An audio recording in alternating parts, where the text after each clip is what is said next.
Good morning and welcome to the show. This is In Touch, and In Touch is our weekly half-hour public affairs show, which means at the end of the program today, as I hit the microphone, at the end of the program today, if you are a nonprofit group organization, if you are a company here in the Hudson Valley and you're helping out a nonprofit group organization, we'd love to have you on the show today to talk about what is important to you. So at the end of the program, I will give you all the different ways that you can get a hold of me. So let me first tell you that this show is pre-recorded. If there's phone numbers, if there's websites, if there's Facebook pages, if there's Instagram pages, don't worry. Not only will we talk about that this morning, but whatever station you're listening to, you can go to that station's website and you can keyword In Touch. And this interview will be there with links to everything. So let me turn on microphones and let me say I'm very happy to have these guys here. We're talking Dutchess County SPCA, which is very, very cool. So we have Leah Hateman, who is the shelter manager at the Dutchess County SPCA. So Leah, it is very nice that you're here. Thank you. Thank you so much for having us. It's very nice. And we have Noelle Cretone. She is the Director of Development and Community Relations at the SPCA. So Noelle, it's very nice to have you back. Thank you so much, Beth. Thanks for having us. This is very, very cool. I say that because one of my kitties came from the Dutchess County SPCA. Just one? Just one. Well, we have another one. Okay. Don't worry. But that kitty came from a litter that no one knew what to do with. And so, yeah. And it was my mother-in-law's kitty, but now he lives with us. But my Bella kitty came from the Dutchess County SPCA. Awesome. My poor husband, we were looking for a dog, and I saw Bella in the kitty cat room at the time. This was, I would say, 13 years ago. Okay. I was there. And I remember you. No. And and we walked through, and there was this tiny, tiny little kitten in this big space, and she just watched me. And so 3 days later, she came home with us. My poor husband was looking for a beagle, and we got a kitty instead. So that's kind of, and then we have Pepper Kitty. So it's near and dear to my heart. I know many of my friends it's near and dear. So it's nice that you guys are here. I didn't mean to take up the first part with my own story, but we like to hear those stories but too. Bella is, we'd be lost without her. So she's a member. She's definitely an important member of our family. And hates thunderstorms. So yesterday was an interesting day for her. For those of you that yes. I know, many animals. I know this is pre-recorded, but we all know what happened this past week. Goodness gracious! So I'm going to stop talking for a minute, and we always, before we turn the microphones on, we talk about one of the first questions. And since I think this is the first time in a long time that Dutchess County SPCA has been on the station, I know people know what it is, but do they?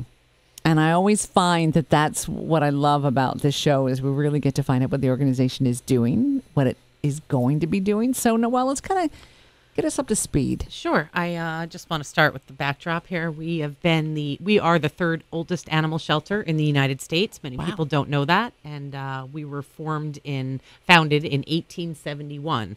And that was by the Women's Auxiliary in Poughkeepsie. And so ever since, it became part of the times during the wars, and the men were out and the women began to take in the homeless pets in the community and form the first SPCA here in Dutchess County. So we have a very rich history, lots of things. You can come up to the shelter, and we have a timeline of all of the various things that took place over the course of time. Fast forward here to 2017, and animal welfare is a huge topic, and we are very pleased to serve the community in every capacity of all of the homeless pets. I did not know. I'm still stuck on the fact of 1871. It was before our time. Yeah, well, sure you ain't was. kidding. But I mean, I didn't realize that. There's a lot of great organizations here in the Hudson Valley that have a tremendous timeline like that. That is amazing. And when I hear that, and it is 2017, and you guys are here talking about it, to me, it's an organization that grows, that changes, that looks ahead, that makes plans. Noelle, as you said, animal welfare. And endures. And endures. Endures the ups and the downs. But you have to. Otherwise, Yes. You're not hanging out that long. If you're not getting it done. If you don't change. Right. If you're not getting it done, if the community feels that it's not, then you're not. So that's a hats off to everybody that is there. That is tremendous. That's absolutely tremendous. So what is it if, and this is an odd question, but if people say to you, the SPCA, if there was maybe 3 words that you each would describe the SPCA, what would it be? Oh, I would have to say very rewarding. Can be very heartbreaking. Yeah. I mean, it's fabulous. It really is. But you get the tears of joy. Yeah. You see, something that comes in, not in good condition. We also do humane law in Dutchess County, and even strays that come in that are not in the best of shape, or older animals, younger animals that don't have moms, things of that nature. You really see from the beginning. We can make those pets healthy, and then go home. So you kind of see everything go full circle. So it can be very heartbreaking because, not everybody is kind. So you kind of have to understand that. But, we are there for these animals. So you kind of see, like I said, you see everything go full circle. You know what? I did think about it, but I have to admit, my experience with the SPCA, we had a really happy ending, of course. It's always a happy ending. Yeah, we brought Bella, but I certainly am not that naive to when you say that some people are not kind, they aren't. Sure. And, there's stories that I can't even, I read them, but I don't, I read them because I feel like I need to read them so that I understand what's going on in the community and what's happening and who's addressing it and does it need to be but my heart just. Sure. I mean, I have cried at my desk. I cry almost every day. Oh, she does. I'll attest to that. I was like, this is what happens. Like I said, it can be very rewarding. It's very rewarding to see that you've nurtured, these animals from how they came in. And you nurtured them into being healthy, and then you get to meet family. And a lot of the people that come into the shelter, you kind of have to understand we do become part of their family. Right. It's a family-oriented business because they're coming in to, add to their family. Pet is a family member. So you are helping them find a family member. So we also, we as the staff and volunteers and everybody that works there, also become part of the family that adopted their family. Now let me ask you this. It was how many years ago? I'm going to get this wrong, so I need you guys to obviously correct me. That building, that new building that has there are times when I will drive by and there's a kitty, like a couple kitties in the little windows. And it makes me smile. Absolutely. Like it just makes me, I'm like, oh, look. Yep. There it is. So how old is that building? Because that was a big undertaking. 3 years in October. Yes. That was a big undertaking, yep. right? Yeah, that was a big deal. And I was there for many years in the older building. Yep, that's where we got Bella from, the older building. Look, it was great back then. You work with what you have. And we made it work for what we had. And, the new building also is very much, a lot nicer for the people, a lot nicer for the animals. They have more space. They have more natural light, things of that nature. So, I mean, it's a win-win for everybody. That's very cool because I do remember. Didn't remember how many years it had been, but I do know that a gentleman that had worked here, he's a huge animal lover as well, Frankenberry, who would just near and dear to my heart. We're kind of like brothers and sisters. He's just great, and he was so excited to see the building when it opened, and he went and was like so impressed with the work that had been done and what it looked like. So kudos to you guys. It was a long time coming. Yeah, I would think. So good for you. So what if someone, and this is where I need you guys to tell me, what direction to go in. This may be the point where I say 3 questions at once that I warned you about. What if somebody is listening and wants to adopt a pet? What is the procedure? What do you ask for from people? What do they need to know? Basically, when you come in to adopt, we try not to make it difficult to adopt as the years go on. Many years ago, we used to do reference checks and landlord checks and vet checks and, all that kind of good, all those references. Now we do what is more so known as open adoptions, where we more or less have a conversation with you. Just because you rent an apartment doesn't mean that you can't have a big dog or it's kind of funny how because you can put whatever you want on a piece of paper. Okay, like when you go for a job reference and they want personal references, you're not going to put down a bad reference. Right. You're going to put people that personally know you that will say what you want them to say. Okay, so that can be very time consuming. Landlords, there are people that I know that, I know their landlord didn't allow pets, yet they still have pets. So we kind of trust, we entrust in the people that are coming to adopt So we have a conversation. We still do matchmaking. Just because you don't have your animals up to date on vaccine doesn't make you a bad pet owner. So we don't do all that stuff. It's just too time consuming. And if you make it difficult, they're just going to go to the pet stores. Oh. Or they're going to get a cat off the street, which is okay. But at least this way we gain that relationship with somebody, and we know that the animals that we're adopting out are healthy. They're vaccinated, they're spayed, they're neutered, they're microchipped, so everything is done. If something doesn't work out, we always take our animals back. So at least this way, if an animal does come back to us, we know that it's vaccinated, spayed and neutered, as opposed to getting that cat off the street. You take it in and it's not healthy, and now you can't afford to, treat the animal, or if it got loose and now it has a litter of kittens, so we get the kittens, and, so it's kind of really establishing that relationship with people that do come in. So it's basically, like I said, it's called open adoptions. We do screen people. We go with our gut instinct. Yeah, that was going to say that. It's not as restrictive in that way. Correct. Because what happens is, I think in many animal shelters, or you hear these stories, is that it can be very subjective. Like you said, you fill out an application, you put down, I'm not going to put down a bad reference for myself. If my landlord doesn't accept pets and I want this pet, I'm going to give you the phone number to somebody else. It's a phone call. We're not doing background criminal investigations on individuals. We're not fingerprinting individuals. You can share whatever story you want to share. If you're somebody willing and open-hearted to take a homeless animal, we wish you the best. And like she said, we'll take them back. If it doesn't work out and it just isn't a right fit, it's an open door policy. What I also love, and you answered one of my next questions, is by going to the SPCA, you guys have looked at the animals. They've received medical care. If spayed and neutered was needed, then that's done. The microchipping, I had no idea. It's a one-stop shop. That's a brilliant thing. It's a because one-stop shop. Then you know that the animal is healthy, and you guys also know the temperament of the animals that are there. And you do still have to. We screen the animals just like we screen people. Right. And you have to understand, too, that some of the behaviors from the animals that are in the shelters sometimes will change once they're in a home environment. Yeah. We used to call it like the 2-week honeymoon period. When you start dating somebody, of course, you're perfect, they're perfect. And then as time goes on, yeah, not so perfect anymore. So like I said, you still have to screen the people, and you have a conversation with them, and you make sure that they understand.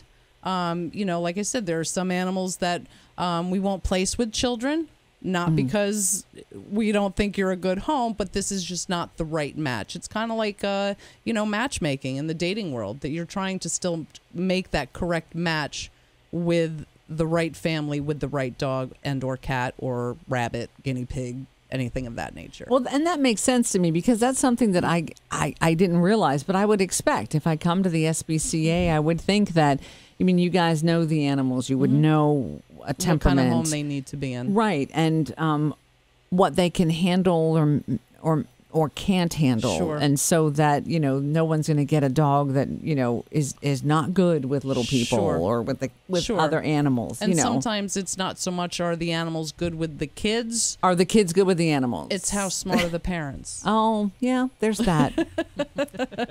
There is that point, isn't there? There is that point. I don't have kids, so. No, there is that point, with us, with our two grandsons, with Bella and Pepper is 17 years old, so he's an older kitty. Sure. And we always are like, be very gentle. I put my hand on top of their hand and pet the head, and Bella can be sometimes a little feisty. She can be a little like, don't even talk to me. Right. Like, just don't. That's all cats. Yeah. She's like, don't. Like, not right now. Just don't even. So I work with them like, look, it's okay. She'll come back and she'll say hi. But we do try to work with them so they understand, like, you can't just shove Thomas the Train right up in front of Pepper. He's not going to respond well to that. Right. Yeah. So that's where part of that matchmaking, if we have a shy cat, are we going to place him in a home that has, 5 kids? Right. Might not be the best bet, but here, this cat might be better for you. Yeah. So that's how we do that. Exactly. So in terms of the adoption, is there like a waiting time frame or anything like that, or come in? Can you get to spend time with the animals to see? Yep. I mean, in the new building, it's fabulous. We do have meet and greet rooms. Okay. So if you're interested in a dog or a cat, we like the whole family to come in to meet. We bring that animal in, see how everybody interacts. You can go home with the animal the same day. You can also put them on hold, which is half the adoption fee. That holds them for 2 business days if you want to go out and get a crate or litter box, get your home set up for, whichever kind of animal that you're bringing home. But it's a pretty fairly quick and painless procedure. It sure is. And should somebody have another pet in their home, they also do, Correct. the adoption counselors will do meet and greets with the other pets. So if you have a dog at home and you're considering adopting another dog, they'll bring their dog in, make sure everybody's happily getting along together. And so it works with people and animals. Yep. I love that. Every member of the family gets to meet the new member of the family, which makes sense.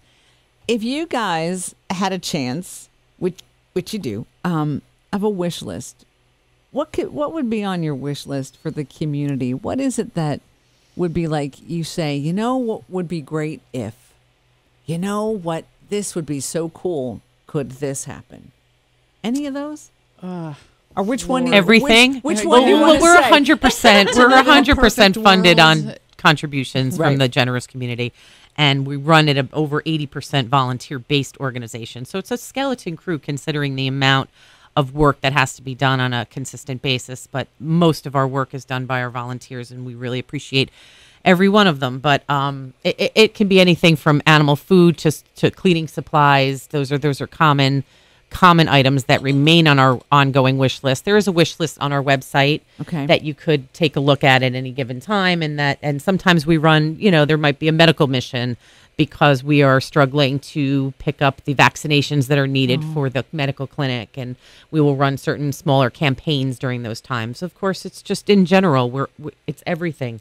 Because everything is relied on, from paper towels to bleach to working hours. Yes.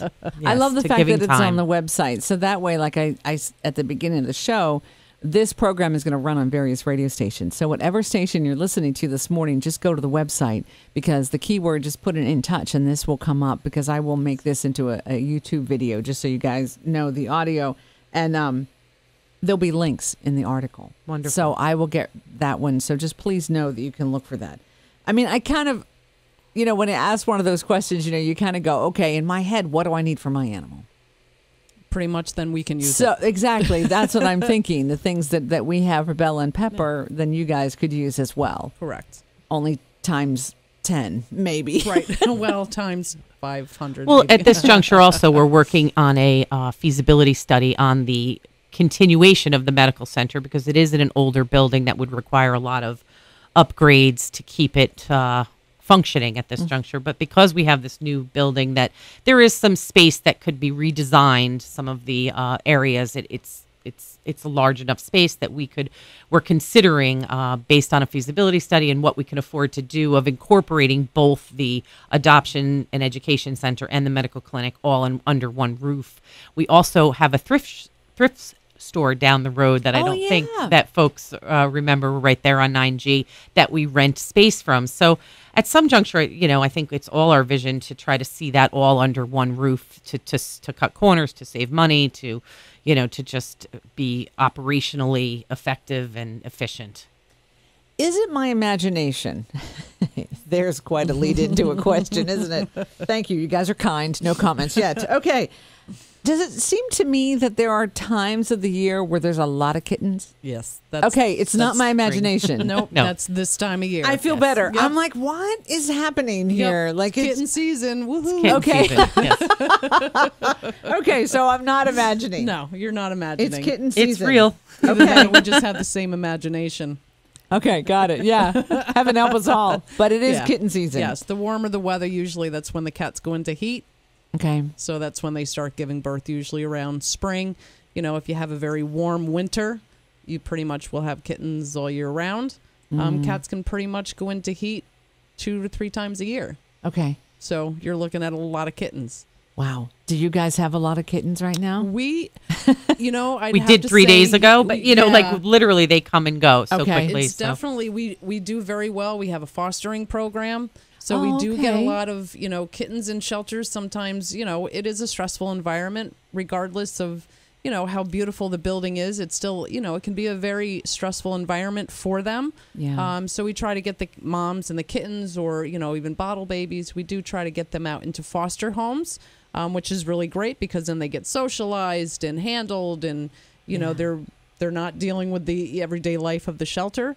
And then when they're healthy and old enough, they come in, they get spayed, neutered, vaccinated, and they go up to the adoption building. And I can say pretty much kittens fly out the door. Yeah. They do have wings, kind of like Red Bull. They have wings and they go flying out the door. They're on our floor for like maybe 20 minutes to an hour because everybody wants kittens. What about older cats? Then? So that leads me to the next. Look, I'm an older animal person. I like my older animals. Yeah. Older animals are great. They've got a lot to give. Yeah. They know that they've been rescued.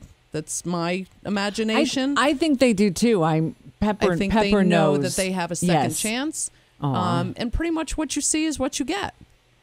Kittens are great, but they're going to be, The cards are climbing up out. your curtains, and they're going to be scratching your furniture. And, same thing with puppies. You got a housebreak and, chewing and all that kind of stuff. So, again, it goes along with your matchmaking.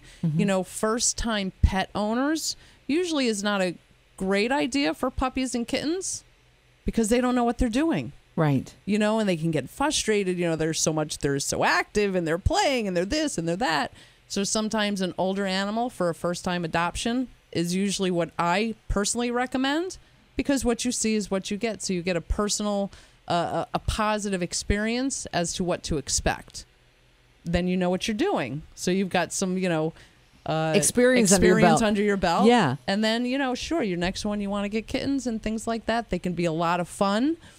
They can be a lot of work. Yeah, Bella was a kitten. Mm-hmm. All of a sudden I went, I remember this. Yeah.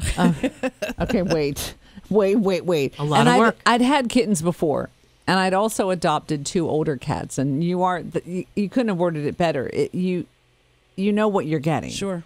You just know that, and they both knew that they were rescued, and I loved them Yes. dearly, and it was heartbreaking when they passed. But yeah, we got Bella as a kitten, and I'd only had one other kitten before, and all of a sudden, Yeah. like things that were in the back of your head that you forgot about, Oh, boy. they just came right back out. And I went, oh yeah, you can't leave this. You gotta put this up. Okay, But wait. we do very well in adopting the older animals too. Sometimes it's one of the girls at the shelter said, you know what, when it takes a little bit longer for them to get adopted, they're actually waiting for something really, really special. Yeah.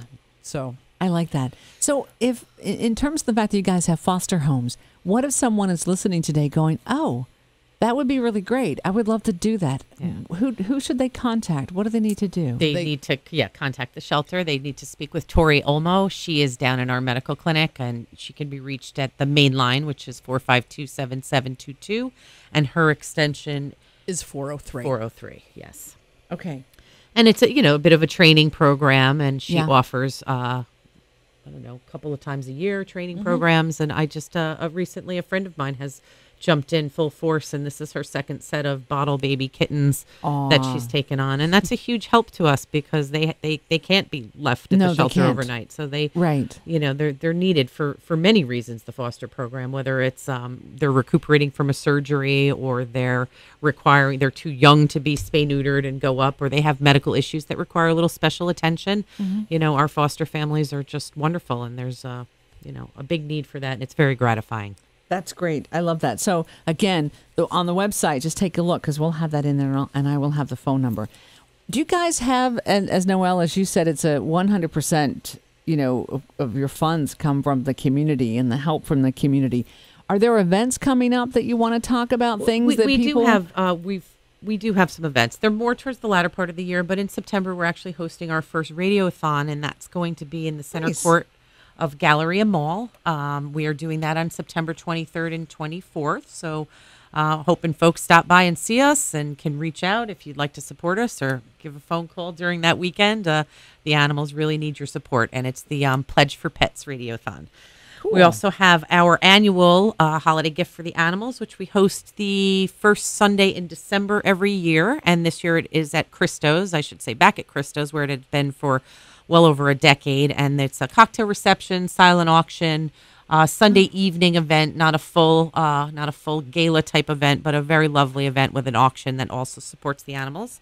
And back by popular demand is our annual pet walk, and that's at Bodwin Park on October 7th from 11 to 3, and that's bring your pets, and it's a pet walk and a canine carnival that goes on. So there's games and all kinds of wonderful things for your pets to do. So we really appreciate the support the community provides us. Again, all of those events will be on our website and more information to follow. But I always like to ask that question because I realize that people, the school year's wrapping up and everyone's looking at vacation. But I always like to kind of put a little bug in somebody's ear, maybe go, oh, wait a second, I heard something was coming up. Like just here before you know it. Boy, isn't that the truth? Plus, you can kind of maybe jot yourself a note on your calendar, like, hey, find out about the pet walk going on at Bowdoin Park. Hey, what about that? What is it? The Pledge for Pets? Yes. When is that going on? Hang on. So I always like to do that just get to the kind buzz of going. Right, because you don't know. Life gets busy and Sure does. like you said, Leah, it will be here before because you know I it. can't believe that we're already done with school. I can't. Yeah. It's too much. So looking at, I told you this time would run fast. We have about I would say 3 minutes, maybe 3 minutes left. So that I know, right? So quick. Is there something that we want to talk about that we haven't talked about yet before I ask for closing comments? Yes, Noelle. Yes. I just want to put out there that we always need volunteers, and we have open orientations, and they're on a monthly basis, a rolling basis. The next orientation is going to be on Saturday, July 15th. They're generally on a Saturday, and they're held on a monthly basis. So if you're interested in volunteering, we do ask that you're 18 and over. If you're interested in working with the animals, we do have volunteer opportunities for children. A lot of people do contact us, but mostly we're looking for older individuals to help with, they can do a little bit of everything. Cool. A couple of things about community partnerships that we have. We have a safe pet sheltering program. We partner with the Grace Smith House in Poughkeepsie for battered women in crisis. We take the animals in and help. It helps them get through their situations. We're also very powerful. It is very powerful. A new partnership is in the works right now with the Center for Victim Safety and Support for Dutchess County. So all of these things are, really important to help those in need in our community. We work with, we have a Pets for Vets program that we're collaborating on, bringing that back to its old glory, and a lot of interest in that. It's really great. Hudson Valley Hospice, ensuring that animals are cared for or adopted out upon death of a patient in that program as well. There's also the Pause Education Program, and I wanted to just throw that out there, that we educate for elementary school children. We will go out and it's proper food, attention, and water to care for animals. So we were talking about young people and parents maybe not always educating them, but we'll go into school districts and educate the children on proper care for animals. And it's a great tool and something that they need to work with. Libraries, summer camps, as they're coming up, we're willing, just call us. We're happy to come out and talk to the children. That's always been a really great program. Wow. Holy We're smokes. busy. How did you guys busy. find We don't time just to do get here? adoptions. How did you guys find time to get here today? I have to, we've had folks from Grace Smith House on before, and also the Center for, what is it? The Center for Victims. Victim Safety and Support. We've had those folks on as well. And invariably in both of those conversations, at some point it comes up with, in the circumstances that they find themselves in and taking care of their children, but there's also the pets. And a lot of pets people, are a lot of places, a lot of people won't leave because of the because of the pets. Yes. And abused people Yes. in general, it goes hand in hand. It goes hand in hand. Yes. You abuse animals, Yes. you tend to be more likely to abuse people. So Yeah.